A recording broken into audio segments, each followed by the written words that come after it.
सब हेकन बह चेक तक तुह कर त्रो साइन हाँ सर मे कर सोद पोस्ट कि रोपये 24 लगे तम कर बह डिपॉजिट बे वन तो तुम मे कत सर बहुत वनकस लाजूरा तथी रात मज एक्सकेवेशन कर DMO सोब तो तुह क्या कर मतलब ये खत्म टोपोग्राफी गम you are getting the salary pockets ना हम लोग टैक्स देते हैं आप उसकी सैलरी लेते हैं। अस्सलाम वालेकुम रहमतुल्लाहि वबरकातुहू। मैं डॉक्टर बारी नाइक टर्मिनेटेड प्रोफेसर। आज मैं आप लोगों को गवर्नमेंट के चंद ऑफिशियल्स की कहानी दिखाऊंगा जिन्होंने मुझे लगता है 10th फेल हुए हैं वो और उसके बाद वो सिस्टम में आए हैं, क्योंकि अगर वो थोड़े एजुकेटेड होते, थोड़े लिटरेट होते तो ये टोपोग्राफी का ये हाल नहीं होता और उन गुंडों के साथ वो काम करते हैं जो आप कभी एक्सपेक्ट नहीं करेंगे।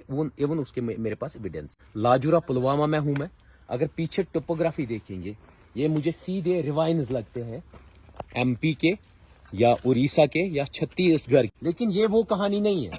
ये कहानी है हमारे जम्मू एंड कश्मीर की, जो सबसे ब्यूटीफुल रीजन है ज्योग्राफिकली, टोपोग्राफिकली। ये बहुत ब्यूटीफुल है, नेचुरल ब्यूटी है, लेकिन चंद गुंडों ने, इवन तहसीलदार, DMO और चंद अदर ऑफिशियल्स ने दबाव डाला है या करप्शन किया है और इस टोपोग्राफी को खत्म किया है। ये near about more than 500 canals का लैंड है और ये लाजूरा के जो लोग हैं उनकी जमीनें हैं अंडर सेक्शन 5।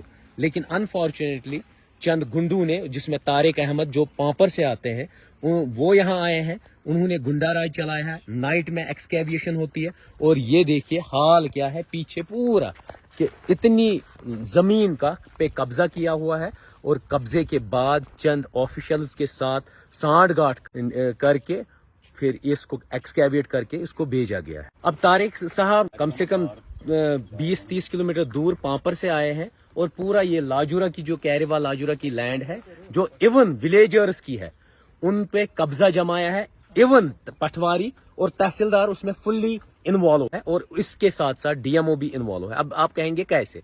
अगर ये जमींदार, ये जिनकी ये जमीनें हैं, ये जाते हैं कि हमें खसरा नंबर चाहिए, हमें इसकी एक इंतकाल चाहिए, इनको नहीं मिलता है। लेकिन जब ये इनमें से कोई बंदा सीधे इसको बेचने की बात करता है तो तारिक साहब उसी टाइम अटॉर्नी भी ले आते हैं और उसमें तहसीलदार भी इन्वॉल्व है, पटवारी भी। करोड़ों का घपला है, आप कभी सोच नहीं सकते कितने।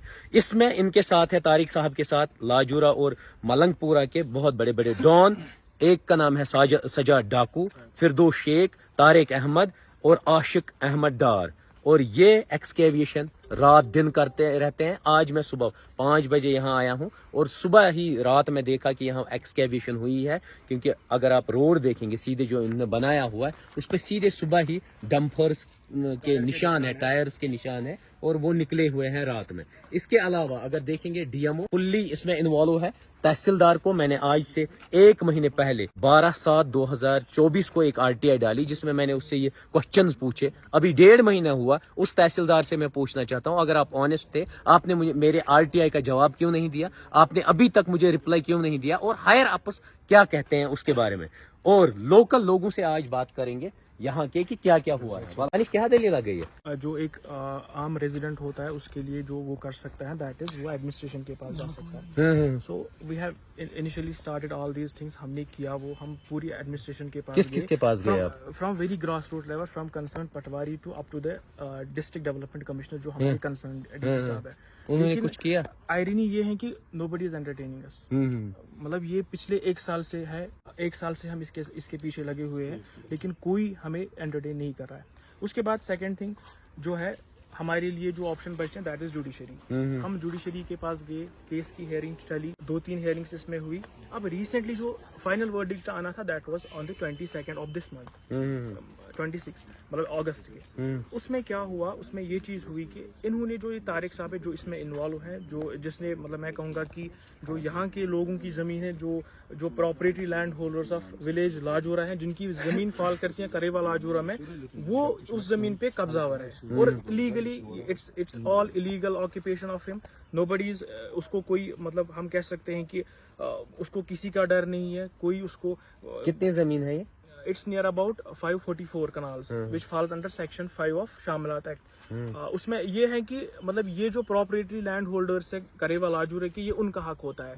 लेकिन हमें इस पे कोई भी हक नहीं है इस एतबार से, क्योंकि यहाँ पे अगर आप इस साइड में लैंड देखेंगे, ये एक प्रॉपर्टी लैंड है जो एक कश्मीरी माइग्रेंट का था, उसने इसको भेजा है, लेकिन इसकी नजर इस पे पड़ी, जो कि यहाँ पे वैकेंट थी, बिल्कुल खुली थी। यहाँ पे लोग जो हमारे नेटिव स्कूल्स थे यहाँ पिकनिक करने के लिए आते थे, इसने अपनी जमीन वैसे ही रखी जैसी थी, और अभी जो है वो यहाँ पे आके यहाँ से एक्सकवेशन करके पूरी यहाँ से मिट्टी उठाई, यहाँ की टोपोग्राफी चेंज कर ली। यहाँ पे हम कह सकते हैं कि इससे पूरा जो क्लाइमेट है वो अफेक्ट हो सकता है, और ओवरऑल जो है जो यहाँ के लोकल्स है वो इससे ज्यादा इफेक्ट। अब देखिए, इवन कोर्ट में तहसीलदार साहब सीधे लिख के देते हैं ये अंडर सेक्शन लैंड है और जो हक होता है वहां के लोकल्स का, लेकिन प्रैक्टिकली लिखा तो है कागजों में, लेकिन प्रैक्टिकली तहसीलदार साहब कुछ नहीं करते हैं। मिले हुए हैं, जो बंदा एक आरटीआई का जवाब नहीं दे सकता है उससे। मैंने सुबह सुबह डीएमओ साहब से 10 कॉल्स किए हैं, लेकिन डीएमओ साहब जवाब नहीं देते। इवन मैंने उनको मैसेज भी डाली,